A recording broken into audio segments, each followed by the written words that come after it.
The grand ballroom of the Alpha's mansion was a whirl of glittering gowns and sharp laughter, but for Lara, the world had shrunk to a single, painful point. She was on her knees, the cold marble floor seeping through the thin fabric of her gown, a gown that was now soaked and stained with the wine and spirits that had been thrown at her.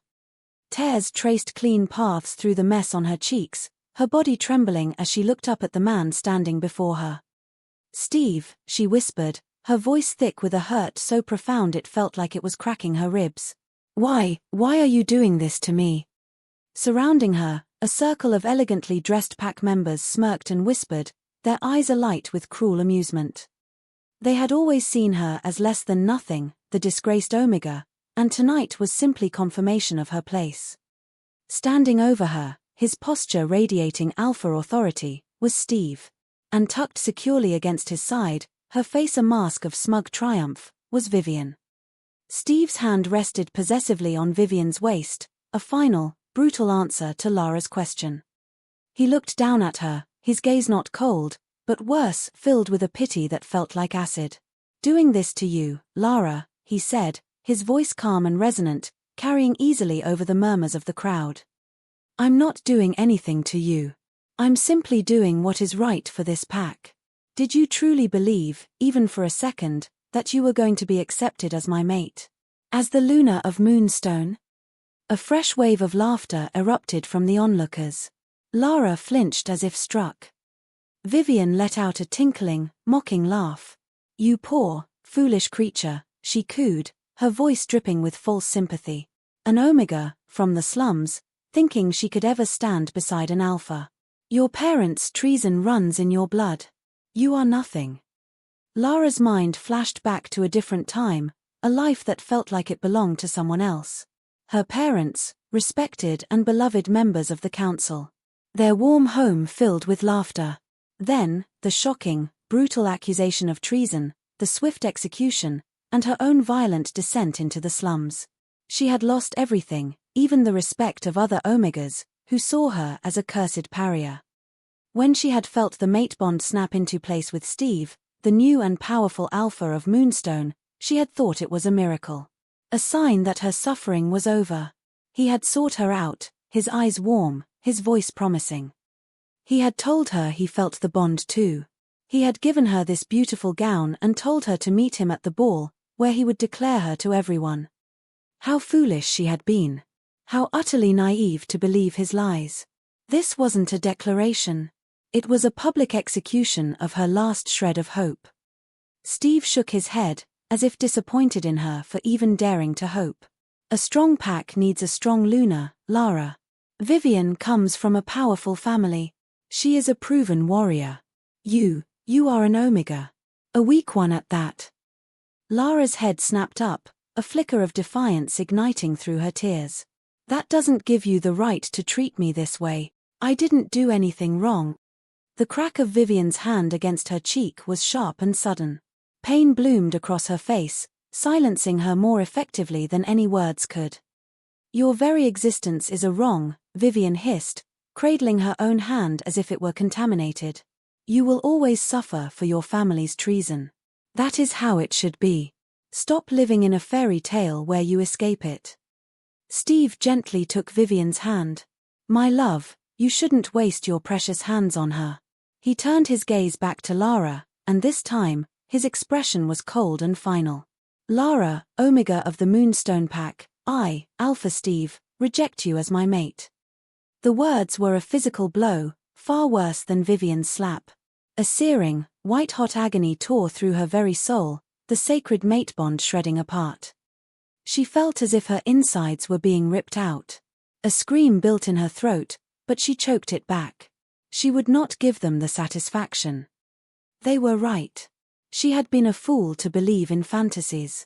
Gritting her teeth, she forced her head up, meeting his eyes with a resolve that felt like iron. I accept your rejection." A final, sickening snap echoed in the core of her being, and the world tilted. Steve flinched, a brief flash of pain crossing his own features, and Vivian immediately swooped in. "Look what you've done. You're causing him pain even now. Guards! Get this trash out of my sight." Rough hands grabbed Lara's arms, hauling her to her feet and dragging her across the ballroom floor. The laughter and jeers followed her out into the cold night. As they reached the steps, a violent wave of nausea overcame her, and she vomited, the dark liquid tinged with blood. Her body, weakened by years of hardship and sustained only by the hope of the mate bond, could not withstand its violent severance. She had endured it all, the hunger, the cold, the scorn, because she thought things would finally change. But they had only changed for the worse. Disoriented, she realized the guards weren't just tossing her into the street. They were shoving her toward a sleek, black car. One of them spoke into a phone, his voice low. "The woman is secured. But I'm telling you, she can cost more than what they're saying. A former highborn, even a broken one, has her appeal." Understanding crashed down on her, colder than the night air. She wasn't being thrown out. She was being sold. As a sex slave. A primal, desperate will to survive surged through her, overriding the pain. With a strength she didn't know she possessed, she wrenched an arm free and shoved one of the guards, stumbling into a run. She didn't make it 5 steps. A heavy blow to the back of her head sent her sprawling to the pavement. The guard cursed, hauling her up. "You little bitch. You'll learn. Your only use now is to be pleasing to your master." Tears of pure despair streamed down her face as she was forced toward the car. She looked up at the sliver of moon in the sky. "Moon goddess," she prayed, her heart shattering. "You have watched me suffer for so long. Please, save me just this once." The car door opened, and a new man, her new master, forced a bitter liquid down her throat. As the world began to swim and fade, she knew her prayer had gone unanswered. The last things she heard were the guards' voices, sharp with alarm. "Hey! What are you doing here?" Then, gunshots. Screams. "Is this how I die?" she thought, her consciousness slipping away. Well, it is better than the alternative. But the darkness that took her was not empty. It was filled with a scent. An intoxicating, powerful aroma of wild, untamed power. It wrapped around her, a comforting, primal blanket. Maybe that's how the afterlife smells, her fading mind mused. But she didn't think the afterlife came with a deep, baritone voice that vibrated through the very core of her soul, a voice that was both a promise and a command. Finally, the voice rumbled, close to her ear, as strong arms, infinitely more gentle than any that had ever held her, lifted her from the filthy ground. "I have found you." The grand ballroom of the Moonstone Pack swirled on, the air thick with perfume and the clinking of glasses. The spectacle of the broken Omega was already a fading memory, a delicious piece of gossip to be savored but not dwelled upon. For Vivian, clinging to Steve's arm, it was the pinnacle of her success. She was the victor, the future Luna, her rival publicly crushed and disposed of. But as she smiled up at Steve, a flicker of movement caught her eye. Her head servant, Leah, stood near the grand pillars, her face a carefully controlled mask that Vivian knew how to read. There was a problem. A significant one. "Darling," Vivian purred, squeezing Steve's arm. "I must freshen up. I'll only be a moment." Steve, his ego still inflated from his performance, nodded absently. Vivian glided away from the dance floor, her smile vanishing the moment her back was turned. She moved through the crowd with practiced ease and slipped into a quiet antechamber. Leah followed silently, closing the door behind them. "Speak plainly," Vivian commanded, her voice sharp. Leah bowed her head slightly. There was an incident with the disposal. The car was intercepted. The buyers were killed. Vivian froze. "What? Who were they?" "We don't know," Leah admitted, her voice a hushed whisper.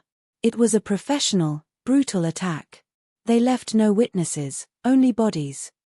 "Shit," Vivian hissed, her mind racing. This was not part of the plan. The buyer was supposed to take Lara far away, to a life of such misery that she would beg for death. "Clean it up. Immediately. Make it disappear. Now, go." As Leah scurried away, Vivian leaned against the cold wall, her fists clenched. Rage, cold and calculating, replaced her initial shock. Who would dare? Who would interfere with Moonstone Pack business, and for a worthless Omega? It was definitely not someone from their circle. This was an outside force. A powerful one. She would find out who, and she would make them regret touching her property. Meanwhile, a sleek, black car moved like a shadow through the night, swiftly crossing the border out of Moonstone territory. In the spacious back seat, Lara lay unconscious, her head cradled peacefully on the lap of the man who had torn her from hell. Derek, the Alpha King, looked down at her. His expression, which could command armies and silence entire councils, was unreadable, but his golden eyes burned with a quiet, terrifying fury. He had arrived at the ball late, as was his right. A king does not keep to the schedules of lesser alphas. He had been about to make his entrance when her scent had hit him, a heartbreaking mix of jasmine and sorrow. It had led him directly to the scene of her humiliation. His mate. He wished he could raise the souls of those who had hurt her, just to kill them all over again, more slowly this time. The men he had eliminated in the alley had died too quickly. His gaze drifted over her ruined gown, soaked and dirted by the drinks they had thrown. Even in the dim light of the car, he could see the pallor of her skin, the faint bruises on her arms from rough handling. She was so fragile in her sleep, a stark contrast to the storm of power he could feel slumbering within her. What kind of torture had she been enduring? What systematic cruelty had brought his fated Luna to this state? He would have his answers. And when he did, he would make every single person in the Moonstone Pack who had ever laid a hand on her, or even looked at her with disdain, pay a price so severe their ancestors would feel it. He gently brushed a strand of hair from her forehead, his touch impossibly gentle. "Sleep, my Luna," he murmured, his voice a low rumble in the quiet car. "Your real life begins now." Many hours later, Lara's consciousness returned not with a jolt, but as a slow, reluctant tide. For a blissful moment, she believed she had found the afterlife. There was no cold, no hunger, no sharp edges of fear. Only a profound, enveloping softness beneath her and a warmth on her face that felt like a gentle kiss. But as her eyes fluttered open, the sight that greeted her was one no fantasy of hers could have ever conjured. A ceiling soared high above, intricate with carved patterns. To her side, a window stretched from the floor to a dizzying height, framing a sky of impossible blue and allowing a shaft of sunlight to paint a golden rectangle on the lush carpet. The air itself smelled clean, of lemon polish and fresh linen. This was not the afterlife. This was something else entirely. Something unbelievable. She jerked upright, her heart hammering against her ribs. The movement was swift, but her body felt strangely light, the persistent ache of her old life absent. Her eyes darted around, taking in the opulent room, the dark, heavy furniture, the rich fabrics, the sheer, impossible space of it all. Where the heck was she? The soft click of a door opening made her flinch, her head snapping toward the sound. A woman in a crisp, simple dress entered, carrying a silver tray. She was not someone Lara recognized. The woman's eyes widened for a fraction of a second upon seeing Lara awake, but she recovered with a practiced calm, dipping into a slight curtsy. "Good morning, madam," the woman said, her voice respectful. "I've brought you some tea and broth. The Alpha thought you might be hungry." The words washed over Lara, but only one truly registered. "Madam." The title was so foreign, so utterly disconnected from the curses and slurs she was accustomed to, that it barely made sense. "Where the heck am I?" Lara asked, her voice a hoarse whisper, laced with confusion and a rising thread of panic. The servant placed the tray on a nearby table and folded her hands neatly in front of her. "You are in the personal residence of Alpha Derek, madam," she replied, her tone even and polite. "You are in the Blackwood Pack territory." Lara's mind went blank, the words echoing in the vast, silent space of her mind. Alpha Derek. Blackwood Pack. They were just words, but they carried a weight that stole the air from her lungs. Alpha Derek was not just an alpha. He was a myth, a legend whispered in terrified awe. The Alpha King. His territory, Blackwood, was the heart of their kind's power, a place so formidable that even Steve, in all his arrogance, spoke of it with a grudging, fearful respect. And she was in his personal residence. The servant had called her madam. A cold dread, sharper than any she had felt in the slums, pierced through her confusion. This was not a rescue. It was a transfer of ownership from one powerful alpha to another, infinitely more powerful one. What could a king possibly want with a broken, rejected Omega? The thought was more terrifying than being sold to a common brute. A common brute's motives were simple, base. A king's motives were a labyrinth she could never hope to navigate. "No," she whispered, scrambling backward on the massive bed until her back hit the ornate headboard, the silken sheets tangling around her legs. "No, there's been a mistake." The servant, a woman with kind eyes and a calm demeanor, simply bowed her head again. "There is no mistake, madam. My name is Mia. I am to attend to you. The Alpha has been most insistent on your comfort." "My comfort?" Lara let out a choked, hysterical laugh that held no humor. "Where are my clothes? I need to leave." The gown she had been humiliated in was gone. In its place, she wore a soft, luxurious nightdress of the finest silk, a garment that felt alien against her skin. The intimacy of the change, the removal of the last physical evidence of her ordeal, felt like another violation. "Your previous garments were disposed of, madam," Mia said gently. "And I am afraid leaving is not possible. You are under the Alpha King's protection." Protection. The word was a cage. It was the same word Steve had used before he destroyed her. Before she could protest further, the air in the room shifted. It wasn't a change in temperature, but in pressure. The subtle scent of lemon and linen was suddenly overwhelmed by the one she remembered from the alley, the intoxicating aroma of ancient forests and wild, untamed power. It was stronger now, vibrant and alive, and it called to something deep within her, a primal part of her soul she had thought died with Steve's rejection. The door, which Mia had left slightly ajar, swung open fully. He filled the doorway. Derek. He was even more imposing than the legends suggested. He stood well over 6 feet tall, with shoulders that seemed to block out the light from the hall. He wore simple, dark trousers and a linen shirt, the sleeves rolled up to reveal corded forearms marked with the faint silvery traces of old battles. His hair was dark, his jaw strong, and his eyes were the color of molten gold, and they were fixed on her with an intensity that felt like a physical touch. Lara's breath hitched. Every instinct screamed at her to submit, to bare her throat, to lower her gaze. It was the instinct of a wolf facing its absolute superior. But the part of her that had been broken and betrayed, the human part that had learned to endure, forced her to meet his stare. She clutched the sheet to her chest, a flimsy shield. Mia bowed deeply and slipped from the room without a word, leaving them alone. The silence stretched, thick and heavy. Derek's gaze swept over her, taking in her defensive posture, the wild fear in her eyes, the way she trembled despite her defiant glare. The fury she had seen smoldering in the car was gone, replaced by a deep, unnerving stillness. "You are safe here, Lara," he said, his voice that same low baritone that had rumbled through her in the alley. It wasn't a question or a reassurance, it was a statement of fact, as immutable as the rising sun. "Safe," she repeated, the word tasting like ash.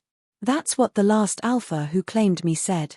A flicker of something dark crossed his features, there and gone so quickly she might have imagined it. "I am not Steve. I don't know who you are."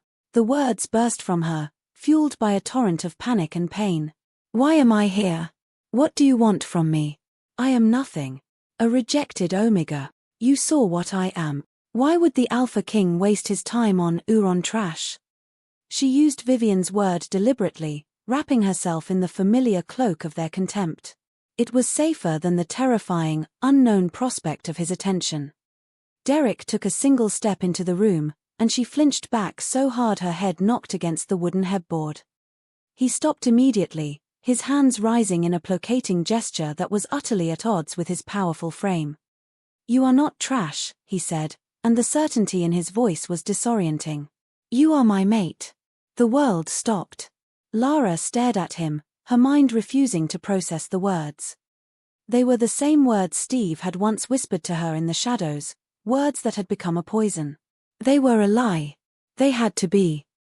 "No," she breathed, shaking her head violently. No, that's not possible. I had a mate. I felt the bond. He broke it. The memory of the searing, soul-deep agony made her gasp, her hand flying to her chest as if she could still feel the ragged tear. You can't have two. You can when the first was a mistake, Derek said, his voice dropping, becoming almost hypnotic. A pale, shallow imitation of what a true bond is meant to be. What you felt with him was a trick of proximity, a weak thread. What you feel with me, he took a slow, deliberate breath, and the scent of him intensified, wrapping around her, seeping into her pores. Is the real thing. Your soul recognizes mine. Can you not feel it? And that was the most terrifying part. She could. Beneath the layers of fear and trauma, something was stirring. A low, resonant hum in her blood that answered the call of his presence. It was nothing like the simple, hopeful pull she'd felt with Steve. This was a fundamental, cosmic realignment. It was a gravitational force, pulling her toward him, promising a wholeness she had never known was possible. It felt like coming home. And that made it the most dangerous lie of all. I don't feel anything, she lied, her voice trembling. I am broken. The rejection, it shattered me. There's nothing left for a bond to hold on to.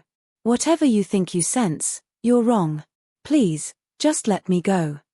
Derek's gaze softened, but it did not waver. I found you, beaten, drugged, and being sold into a fate worse than death. Your pack, your mate, did that to you. Do you truly believe I would ever let you go back to that? Or let you go anywhere you could be harmed again? He took another step, then another, moving with the lethal grace of a predator until he stood at the foot of the bed. He didn't touch her, but his proximity made the hum in her blood crescendo into a deafening roar. Your rejection was not an ending, Lara, he said, his golden eyes holding hers captive. It was a correction. It cleared the way for me. For us. He reached out then, not to grab her, but to gently place a single, folded piece of black fabric on the foot of the bed. It was the ruined gown from the ball, stained and torn. I kept this, he said, his voice a low, dangerous growl. So I would never forget the sight of you in it. So I would never forget the faces of those who put it on you. Every single person who had a hand in your suffering will answer to me. The Moonstone Pack will learn the price of touching what is mine. The possessive fury in his words should have frightened her. Instead, a treacherous, long-dead part of her soul sparked to life at the sheer, uncompromising force of his protection. It was a far cry from Steve's weak pity and Vivian's vicious cruelty. You can't just declare me yours, she whispered, her defiance crumbling into exhausted confusion. I am not declaring it, Derek said, his voice final. He turned and walked toward the door, pausing on the threshold. He looked back at her, and the intensity in his gaze stole the last of her breath. The moon goddess declared it the day you were born. I am merely claiming the gift she made for me. He left, closing the door softly behind him. Lara was alone again, the intoxicating scent of him clinging to the air, to the sheets, to her very skin. She stared at the closed door, then at the stained fabric on the bed. Her body was torn in two. One half was a terrified, broken creature who knew that hope was a prelude to agony. The other half was awakening after a long, frozen sleep, hearing the call of its one true alpha. She slid from the bed, her legs shaky, and walked to the floor-to-ceiling window. The view was of a vast, wild forest, a territory that pulsed with immense, dormant power. It was nothing like the manicured gardens of Moonstone. She was a prisoner in a gilded cage, claimed by a king she couldn't understand, her soul tethered to his by a bond that felt more real and more terrifying than anything she had ever known. Steve and Vivian had tried to break her, to erase her. But as she stood there, the warm sun on her face, the ghost of Derek's presence wrapping around her, a single, defiant thought began to form in the ruins of her mind. What if the real Lara, the one before the fall, wasn't the weak Omega they believed her to be? What if she was something else entirely? And what would happen when the king who claimed her decided it was time to collect his debt from the pack that tried to destroy his mate? The days that followed were a study in surreal tranquility. Lara was given the run of a luxurious suite that was larger than the entire hovel she'd lived in for the past 5 years. Mia brought her meals, hearty, nourishing food that healed her body far quicker than she expected. No one shouted at her. No one hit her. No one looked at her with anything but respectful deference. It was the silence that was the loudest. In the quiet, the memory of Derek's words echoed incessantly. "You are my mate." The bond, that terrifying, undeniable pull, was a constant presence. It was a thread of golden warmth spooling in her chest, tugging her gently in the direction she knew he was. When he was in the main part of the residence, she could feel him, a steady, powerful hum of energy that was both comforting and unnerving. It was nothing like the faint, flickering connection she'd had with Steve. This was a cable of pure power, and she was tethered to the other end. She fought it. She spent hours sitting in the window seat, staring out at the untamed Blackwood forest, trying to rebuild the walls around her heart. Hope was a dangerous, seductive poison. To believe Derek, to trust in this bond, would be to set herself up for a fall that would truly, finally, destroy her. Steve's rejection had been brutal, but it was from a man she now knew was weak and cruel. A rejection from a man like Derek, a king who felt like destiny itself, would atomize what was left of her. On the 4th morning, a quiet knock preceded Derek's entrance. Lara, who had been pacing, froze. He was dressed more formally today in dark trousers and a black shirt that emphasized the sheer breadth of his shoulders. His golden eyes found her immediately, and the thread between them pulled taut. "You've been caged in here long enough," he said, his tone leaving no room for argument. "You will walk with me." It wasn't a request. A part of her wanted to refuse, to cling to the fragile safety of her gilded room. But a larger, more curious part, the part that was slowly waking up, was tired of being afraid. She gave a tight, single nod. They walked in silence through corridors of polished stone and rich wood, the air smelling of pine and earth. He didn't touch her, but his presence was a tangible force beside her. Servants and warriors they passed would bow their heads, their eyes flicking to her with a mixture of awe and curiosity. They were not looking at her with contempt. They were looking at her as if she were important. It was disorienting. He led her outside onto a wide stone terrace that overlooked a sprawling training ground. Below, dozens of warriors, both men and women, moved with a lethal, synchronized grace. Their sparring was a violent ballet of snapping jaws, shifting forms, and powerful strikes. The raw, untamed power on display was staggering.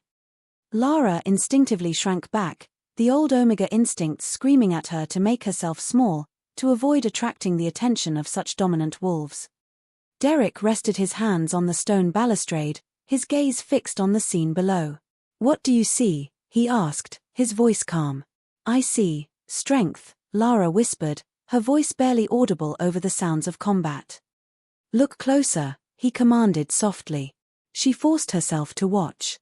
She saw a young woman, barely more than a girl, get thrown to the hard-packed earth by a massive male warrior. For a moment, Lara flinched, expecting the submission, the cowering she herself would have shown.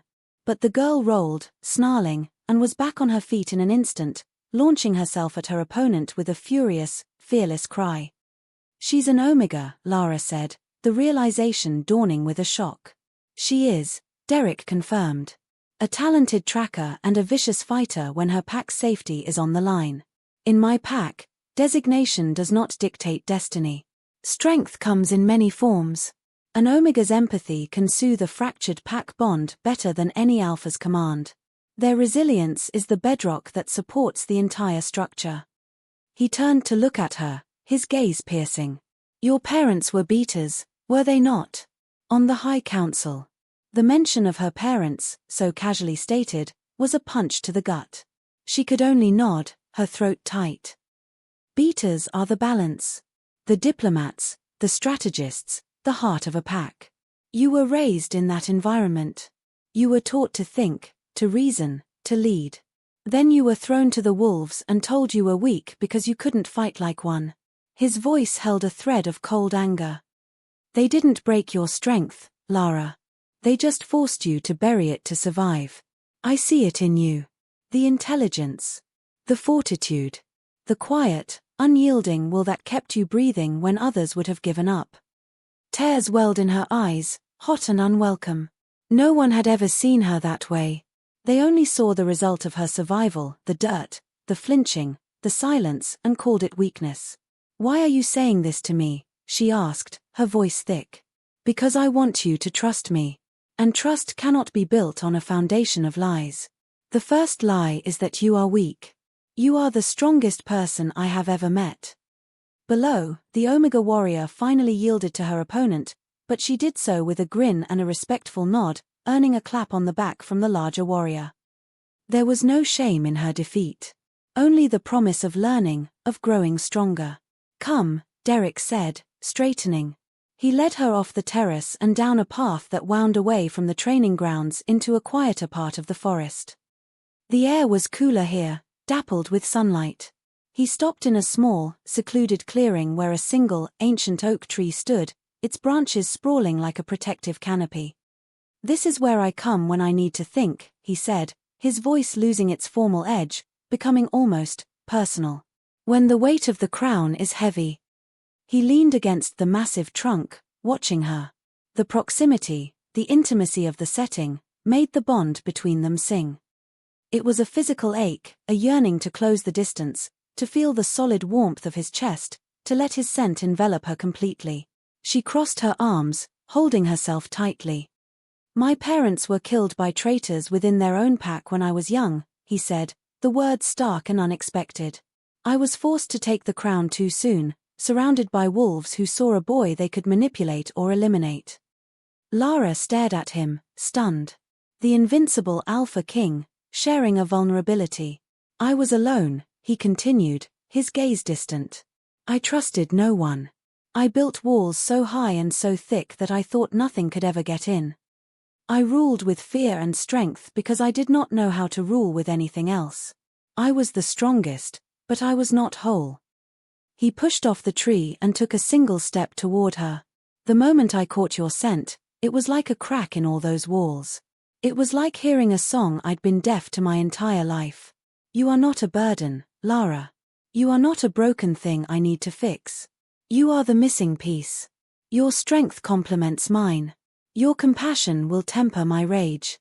Your intelligence will guide my command. He was close now, so close she could see the flecks of lighter gold in his eyes, feel the heat radiating from his body. I am not rejecting you, Lara. I am asking you to accept me. Not as a king, but as your mate. His words dismantled her, piece by piece. They weren't the honeyed lies of a manipulator. They were raw, honest, and resonated with a truth that went deeper than fear. The bond between them wasn't just pulling, it was glowing, warming the cold, empty places inside her that Steve's rejection had left frozen. A single tear escaped and traced a path down her cheek. She didn't wipe it away. Slowly, giving her every opportunity to pull back, he raised his hand. His fingers, calloused and strong, were infinitely gentle as they brushed the tear from her face. The contact was electric. A jolt of pure, white-hot energy shot through her, and the golden thread in her chest snapped into a brilliant, unbreakable cord. A soft, shuddering gasp escaped her lips. It was real. It was all real. She didn't move away. She stood there, allowing his touch, allowing the truth of him, of them, to wash over her. The walls around her heart didn't just crack, they crumbled. In the distance, a wolf howled, its song echoing through the trees. Derek's eyes held hers, and for the first time, she saw not just a king, but the man who had been as lonely as she was. What happens now? She whispered, her world having been irrevocably altered. Derek's thumb stroked her cheek once more before he lowered his hand, a possessive, satisfied gleam in his golden eyes. Now, he said, his voice a low promise that vibrated in her soul. Now, we prepare for war. The opulent Alpha's office in the Moonstone Mansion felt like a cage. Steve paced behind his polished mahogany desk, the surface littered with maps and reports, his usual composure shattered. The air was thick with the acrid scent of his own frustration and the cloying perfume of the woman sitting calmly before him. This is a disaster, Vivian, he snarled, slamming a fist onto the desk, making a crystal decanter of amber liquid rattle. A complete and utter disaster. Vivian examined her perfectly manicured nails, her expression one of bored annoyance. The buyers were compensated. The mess was cleaned up. The pack has already forgotten the little Omega. I fail to see the problem. The problem, Steve hissed, leaning over the desk, his eyes flashing beetle yellow with rage, is that the Blood Moon traders are not just buyers. They are a syndicate. And they are not happy. Their contact, a man named Kale, is demanding we retrieve the merchandise or provide triple the refund in territory and silver. He ran a hand through his disheveled hair. They don't just want any Omega, Vivian. They specifically want Lara. They were insistent on it from the beginning. I thought it was just because of her background, but now I'm not so sure. Why her? What is so special about that worthless creature? A flicker of unease crossed Vivian's face before she masked it with a sneer. Who cares why? The point is, we need to find her. Your scouts have picked up nothing? Nothing. It's as if she vanished into thin air. Steve's mind raced. The professional attack, the lack of witnesses, it spoke of a power far greater than a rival PAX raiding party. Whoever took her is powerful. And they're hiding her. Vivian stood, her silk dress whispering against the floor. She walked to the window, looking out over the territory that was supposed to be hers completely. Then we must be more powerful. The alliance with the Blood Moon Syndicate could make us the dominant pack in this entire region, Steve. Think of it. No more bowing and scraping to the neighboring alphas. Real power. She turned, her eyes gleaming with avarice. We get her back. We use every resource, call in every favor. We find out who has her, and we take her. We give her to Kale, and in return, we get an army at our disposal. She smiled, a cold, sharp thing. It's the perfect solution. We rid ourselves of her permanently and gain everything we've ever wanted in the process. Steve looked at her, the ambition on her face mirroring the hunger in his own heart. The initial, fleeting guilt he'd felt over Lara's fate had been smothered by his own pride and now, by this new opportunity for power. Lara was no longer a person, she was a key. A bargaining chip. You're right, he said, his voice dropping to a determined growl. I don't care what hole she's crawled into. I don't care who is hiding her. She belongs to me to dispose of as I see fit. He straightened, the alpha authority settling back onto his shoulders like a familiar cloak. I'll dispatch the shadow unit. They'll find her. And when they do, we'll take back what's ours. The air in the Blackwood training grounds was crisp and clean, filled with the sounds of clashing wood and grunts of effort. Lara stood at the edge, her heart a frantic drum against her ribs. She had asked for this. After her walk with Derek, a new resolve had hardened within her. She was tired of being the victim, the pawn, the weakling everyone used and discarded. Derek had agreed without hesitation, assigning her a trainer, Kieran, a seasoned, patient Gamma with eyes that missed nothing. He hadn't coddled her. He'd started with the basics, stance, balance, how to fall. Today, they were practicing evasions. Kieran came at her with a slow, telegraphed swipe of a padded stick. Lara ducked, her movements clumsy and fueled by panic rather than skill. The memory of blows from moonstone guards flashed behind her eyes, making her flinch. Breathe, Lara, Kieran's voice was calm, steadying. Your body knows more than you think. You've been surviving. Now, we're just refining the technique. She nodded, swallowing the lump of fear in her throat. She glanced toward the main terrace. Derek was there, as he often was, a silent, watchful presence. He never interfered, never shouted instructions. He simply watched. His belief in her was a tangible force, a shield against her own self-doubt. She didn't fully trust him, the scars of Steve's betrayal were too deep, but she trusted the opportunity he was giving her. She would not waste it. Kieran came at her again. This time, she didn't just duck. She pivoted on the ball of her foot, letting the momentum carry her just out of reach. A spark of something ignited in her chest. Not just satisfaction, but something older. They continued for another hour, until Lara's muscles screamed and her tunic was soaked with sweat. Kieran finally called a halt. Enough for today. You're a quick learner. The instinct is there. You just have to stop fighting against yourself. Lara bent over, hands on her knees, gulping in air. As her breathing slowed, she became aware of a new sensation. A presence, deep within her, that she had long thought dead or dormant. It was a low, rumbling awareness, like the purr of a great cat. It was curious, watching the world through her eyes, feeling the ache in her muscles, sensing the powerful alpha watching from the terrace. Her wolf. The realization was so profound it nearly brought her to her knees. 4 years, since her parents' death and her descent into Omega status, her wolf had been silent. She'd assumed it was a consequence of her weakness, that her animal spirit was as broken as her human one. Everyone had told her she was too weak to shift, too weak to connect. They had been wrong. Tentatively, she reached for it inwardly. Hello. The response wasn't words, but a wave of emotion. Relief. Longing. A fierce, protective affection that brought fresh tears to her eyes. It had been there all along, trapped behind a wall of trauma and self-loathing.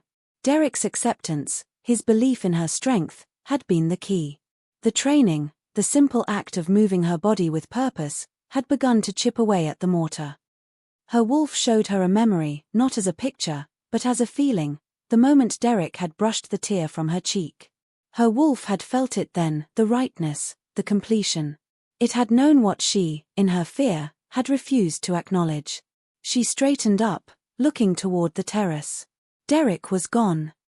But she could still feel him, that steady, golden hum in her soul. Her wolf pressed against her consciousness, not demanding, but eager. She wasn't just Lara, the rejected Omega. She was Lara, who had a wolf. She was Lara, who was learning to fight.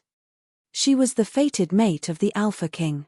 A slow smile touched her lips, the first genuine, unburdened smile in years.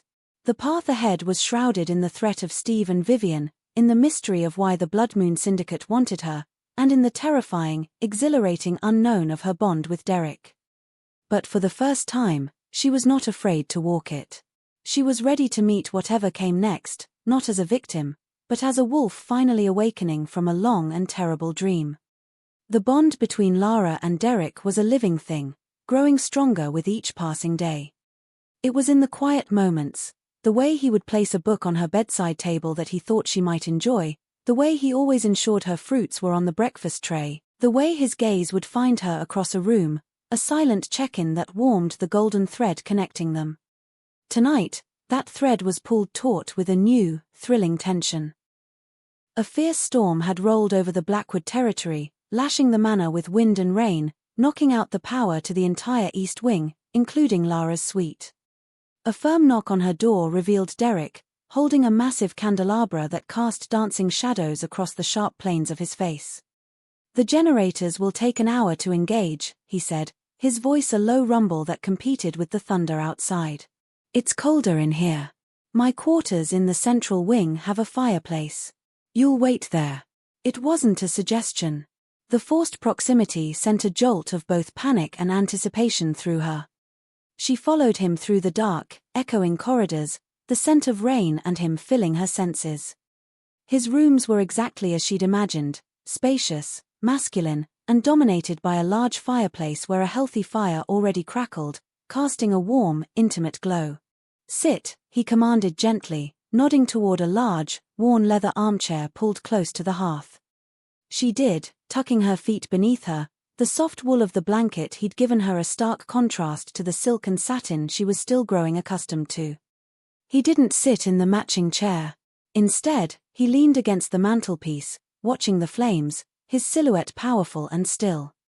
The silence was different here. It was charged.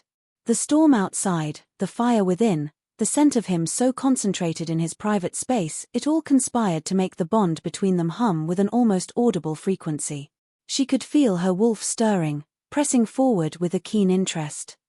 He is so strong, her wolf whispered in her mind, its voice a new but welcome presence, a blend of her own thoughts and a deeper, ancient instinct.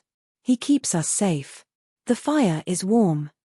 It's not that simple, Lara argued inwardly. Strength can be used to break as well as to protect. We trusted before. That one was a shadow, her wolf countered, its tone dismissive. This one is the sun. He smells of truth. Of home. Lara's eyes were drawn to the flex of a muscle in Derek's forearm as he adjusted his stance. Her wolf was right about one thing. His presence did feel like a different kind of home. A dangerous one. You're quiet tonight, he said, his gaze still on the flames. I'm processing, she admitted softly. He turned his head, the firelight catching the gold in his eyes. Processing what? All of it. This. She gestured vaguely around the room. You. The bond. It's a lot. I know. He pushed off the mantle and took a single step toward her. Then another. He didn't stop until he was standing before her chair, looking down at her. The air crackled. The bond is a compulsion. A beautiful, maddening one. It wants me to claim you, to mark you, to make sure every wolf in every territory knows you are mine. His voice was a low, possessive growl that vibrated in her very bones. But I won't. Not until you ask me to. Her breath hitched. The raw honesty in his words, the restraint he was so clearly exercising, was more potent than any forced declaration. Her wolf let out a soft whine of approval, urging her to close the distance, to bury her face in his chest and accept the sanctuary he offered. Why are you still resisting him? Her wolf pleaded. Because I need to be sure it's me he wants, and not just the idea of a mate, she thought back, her own fear a stubborn barrier. She was saved from having to form a coherent reply by the door to his chambers swinging open without a knock. Nova stood there, her sleek, dark hair damp from the storm, her eyes blazing with a fury that the weather outside couldn't match. She was beautiful in a sharp, predatory way, and she carried herself with the entitlement of the head elder's daughter. Derek, she said, her voice a purr that ignored Lara completely. The storm has caused a mudslide on the northern ridge. Father sent me to brief you. Her eyes finally flicked to Lara, curled in Derek's chair, wrapped in his blanket. A venomous smile touched her lips. Oh. I didn't realize you were occupied with the charity case. Derek's expression hardened instantly. Nova. You will address my mate with respect, or you will not address her at all. Nova had the grace to look chastised, but the malice in her eyes didn't dim. Of course. My apologies. Lara. She turned her attention back to Derek, effectively dismissing Lara once more. The report, Alpha. As Derek read Nova's clipped summary of the damage, Nova found a moment to lock eyes with Lara over his shoulder. He'll tire of you, you know. Nova's voice was a silent, hateful whisper only Lara could hear, a skill among high-ranking wolves. You're a novelty. A broken bird he found. When he realizes you can't fly, he'll drop you. He needs a Luna who can stand beside him, not one he has to carry. Lara held her gaze, a strange calm settling over her. A week ago, those words would have found their mark, confirming her deepest insecurities. But now, she had a secret weapon. She is jealous, her wolf observed, its tone laced with contempt. Her words are thorns, not truths. They cannot pierce our hide. A small, genuine smile touched Lara's lips. Her wolf was right. Nova's barbs were based on the same lies Lara had been fed her whole life. But she was unlearning those lies. She was learning to fight. She had felt her wolf. She had felt the unwavering certainty in Derek's bond. She didn't care about Nova's words. They were the last, desperate echoes of a world that was dying. Derek finished with Nova, his tone leaving no room for argument. Thank you. You're dismissed. Nova shot Lara one last, hate-filled look before sweeping out of the room, the door closing with a definitive click. The charged silence returned, but the moment was broken. Derek turned back to her, a question in his eyes. Lara simply looked into the fire, a new strength solidifying within her. The storm is passing, she said, her voice quiet but steady. Derek watched her for a long moment, a slow, approving smile gracing his features, as if he could see the transformation happening inside her. Yes, he agreed, his voice soft. It is. A week later, the report landed on Steve's desk like a death sentence. His most trusted scout, face pale and streaked with dirt, delivered the news with a trembling voice. The Blackwood Pack, Alpha. The trail, it leads directly to their border. And our contacts confirm it. She's there. In the Alpha King's personal residence. Steve felt the blood drain from his face. Blackwood. Derek. The name was a curse. How? What could that king possibly want with her? The questions were a roar, fueled by a confusing maelstrom of fury and a sharp, unwelcome stab of something that felt like possession. Lara was his to discard, not for a king to collect. Vivian, who had been listening from the doorway, swept into the room, her eyes alight with a dangerous blend of fear and ambition. It doesn't matter what he wants, Steve. This is our chance. We go there. We appeal to him as a fellow Alpha. We explain she is a troubled member of our pack, that she needs to come home. He'll never agree, Steve snarled, crumpling the report in his fist. He might, if we're persuasive enough, Vivian insisted, a cunning glint in her eye. The Alpha King is bound by certain protocols. He can't just steal another Alpha's pack member without cause. We go under the guise of a concerned leader retrieving his lost sheep. And I'm coming with you. She'll respond better if she sees another woman from her home. Steve knew it was a flimsy plan, bordering on suicidal. To march into the Blackwood territory and demand anything from Derek was akin to poking a sleeping dragon. But the alternative, the wrath of the Blood Moon Syndicate and the loss of the power they promised, was unthinkable. And beneath it all, a bitter, jealous curiosity burned. What was Lara doing there? The journey to the Blackwood border was a silent, tense affair. The moment they crossed, the air changed. It was thicker, wilder, humming with a latent power that made the hair on Steve's arms stand on end. The warriors who escorted them to the main fortress were silent, their gazes assessing and devoid of the fear or respect he was accustomed to.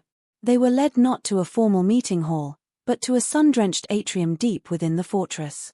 Derek was there, waiting for them. He wasn't seated on a throne, but standing by a wall of flowering vines, looking every inch the king he was. He didn't speak, his golden eyes sweeping over them with a disdain so profound it was more insulting than any shouted curse. Alpha Derek, Steve began, forcing his voice into a tone of respectful concern. He had rehearsed this. Thank you for seeing us.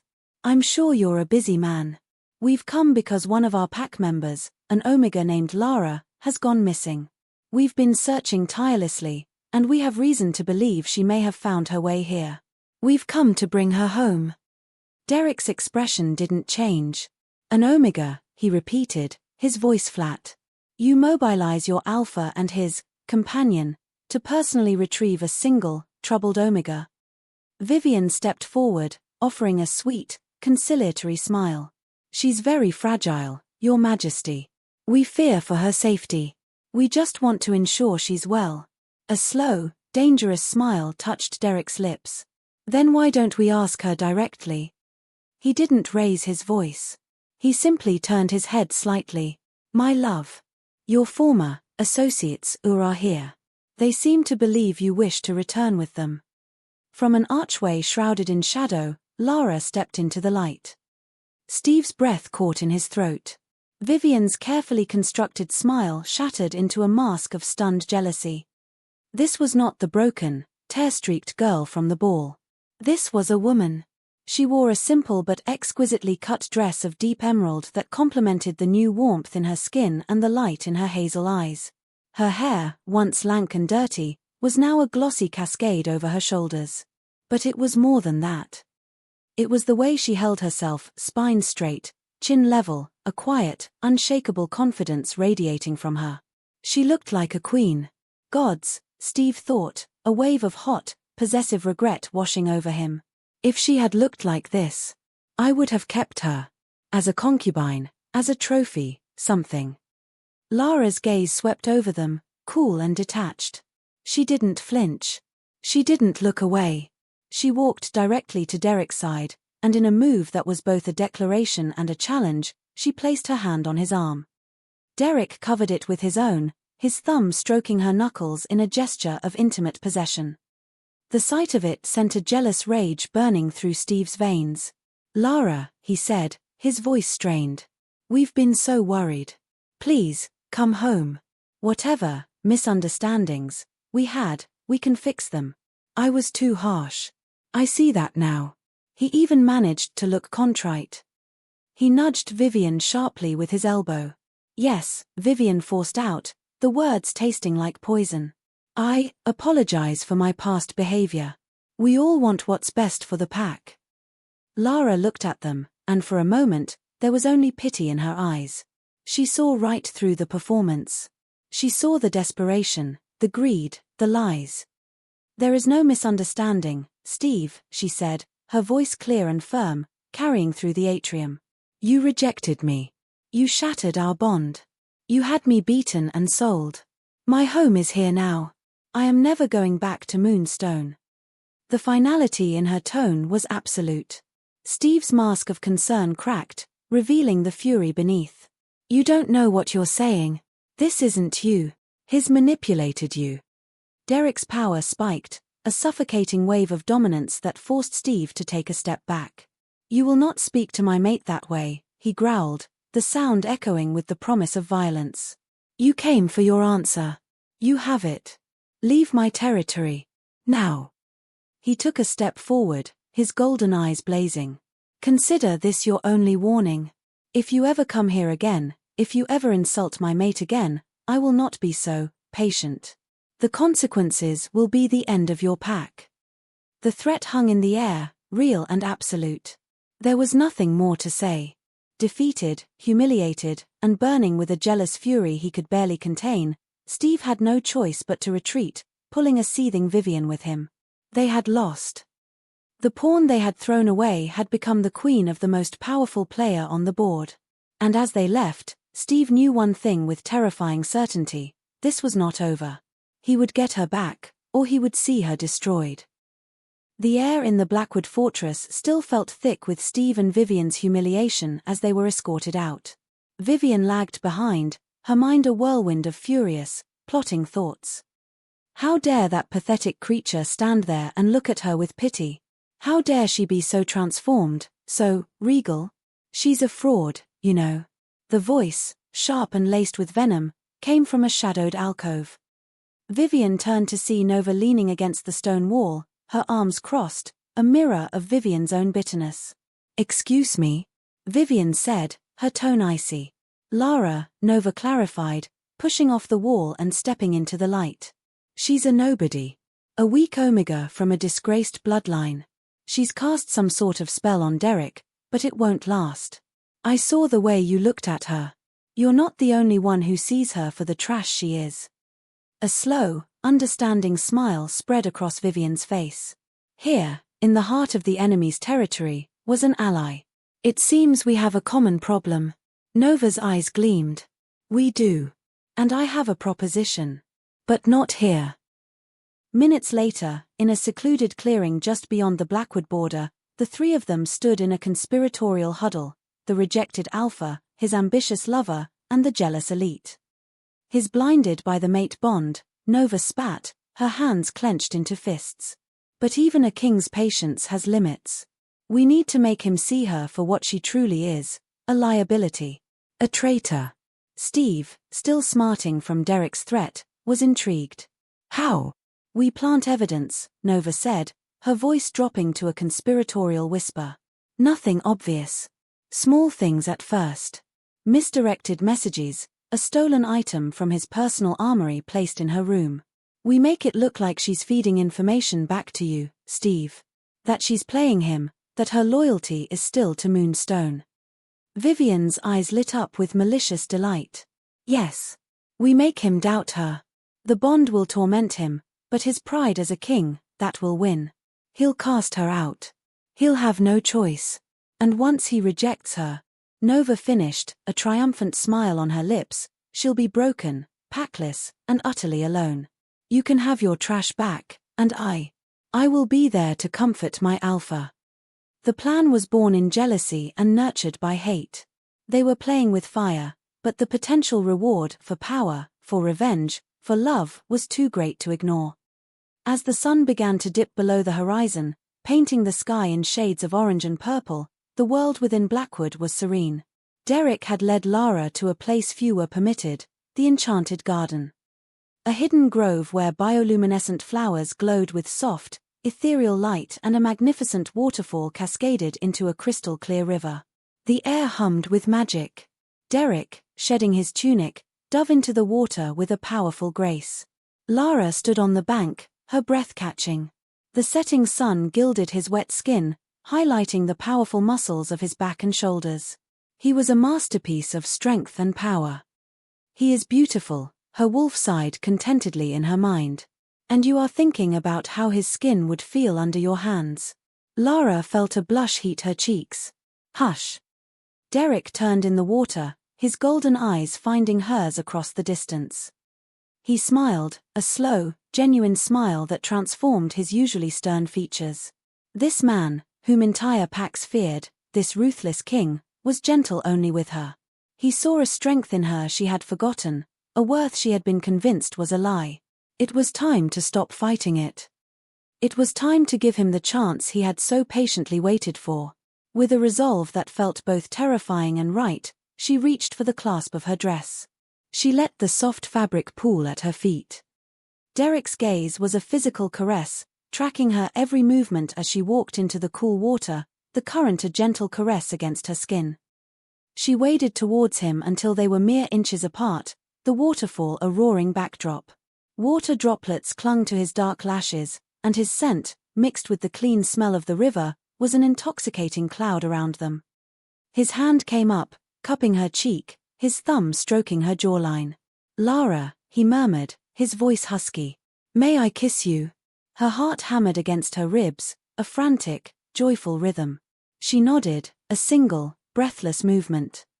He didn't crush his lips to hers. He leaned in and pressed a soft, reverent kiss to her forehead. It was a kiss of promise, of devotion, of a love that was willing to wait. The gesture was so profoundly tender that it shattered the last of her defenses. A wave of pure, unadulterated desire washed over her, warm and pooling low in her belly. Her skin tingled where he touched her, and from the darkening of his eyes, the sharp intake of his breath, she knew he felt it too. The bond between them sang, a perfect, harmonious chord. The moment was perfect, suspended in magic and moonlight. And then it shattered. Derek stiffened, his head snapping up as if hearing a distant sound. His eyes lost their soft focus, becoming the sharp, calculating eyes of the Alpha King. "I have to go," he said, his voice tight with sudden urgency. "An issue at the western gate. I'm sorry." He pressed one more quick, hard kiss to her forehead, a brand of possession and regret, then was gone, striding from the water and disappearing into the gloom of the garden with preternatural speed. The magic of the moment evaporated, leaving Lara alone in the river. She sighed, a mixture of frustration and understanding. This was his life. She swam for a while longer, trying to recapture the feeling of his arms around her, the touch of his lips. That's when she heard it. The soft, unmistakable crunch of footsteps on the forest path leading to the grove. Too heavy to be an animal. Too stealthy to be a friendly visitor. A cold dread, a feeling she knew all too well, slithered down her spine. Her wolf growled a low warning. Without a second thought, Lara took a deep breath and dove deep under the surface, swimming towards the thundering curtain of the waterfall, hoping its sound and spray would mask her. She found a pocket of air behind the falling water, hidden by the rocky outcrop, her heart pounding a frantic rhythm against her ribs.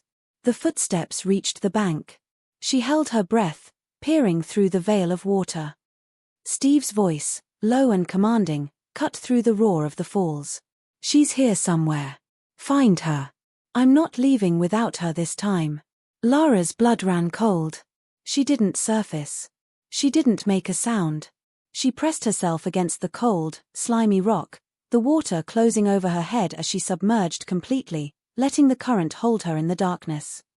Until someone entered the water.